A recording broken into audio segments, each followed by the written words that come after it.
हम एसआईआर का विरोध नहीं कर रहे हैं, इसकी प्रक्रिया का विरोध कर रहे हैं। आप देखिए कितना बर्डन जो है बीएलओ पे डाला जा रहा है, सुसाइड कर रहे हैं। ये हालत आज तक तो नहीं हुई। और जब आप 12 साल से सत्ता के अंदर बैठे हैं तो फिर ये घुसपैठिए कहाँ से आ रहे हैं? तो ये आपका फेल्यूर है, ये आपको बताना पड़ेगा। दूसरा मैं ये कहना चाहूँगा, अगर घुसपैठिए निकालने हैं तो एसआईआर के अंदर लोगों के वोट काटना ये कौन सा तरीका है? आप घुसपैठिए पकड़िए ना, आप मुकदमे दर्ज करिए, डिपोर्ट कीजिए उनको।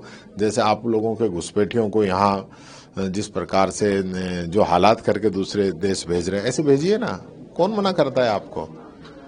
और कितने घुसपैठिए अब तक पकड़े आप बताइए। जिन राज्यों के अंदर एसआईआर हो गया उनके अंदर कितने घुसपैठिए निकले, इसके जो है आंकड़े वो सार्वजनिक करें।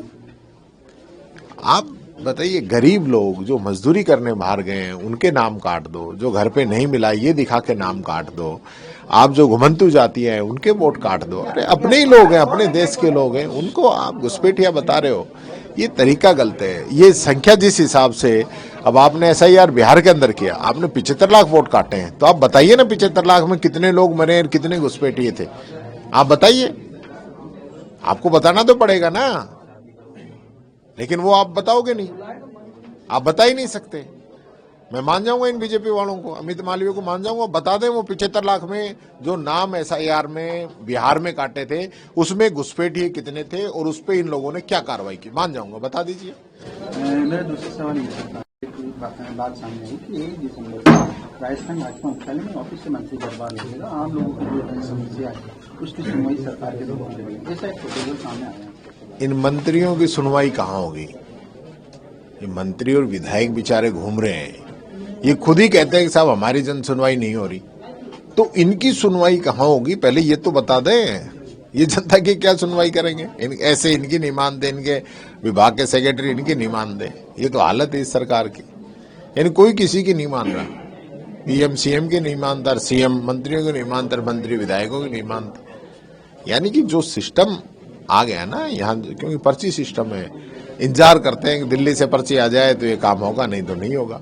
ब्यूरोक्रेसी के अंदर चीफ सेक्रेटरी का बदलना कितनी बड़ी बात, 1 मिनट में बदल दिया गया। क्यों? तो आप लेके आए, क्यों बदला? आप बताइए।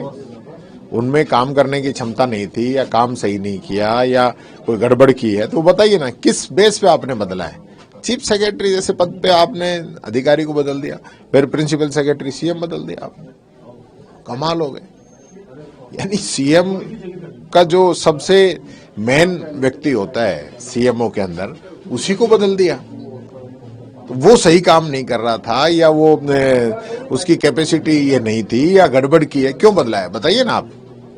ये दोनों ही पद तो ऐसे होते हैं ना जो मुख्य रूप से सरकार चलाने का काम करते हैं। तो ये कमाल ही है इस सरकार के अंदर। अभी देखना थोड़े दिन में मंत्री बदल देगी, तो ऐसे तो काम चलने वाला है नहीं।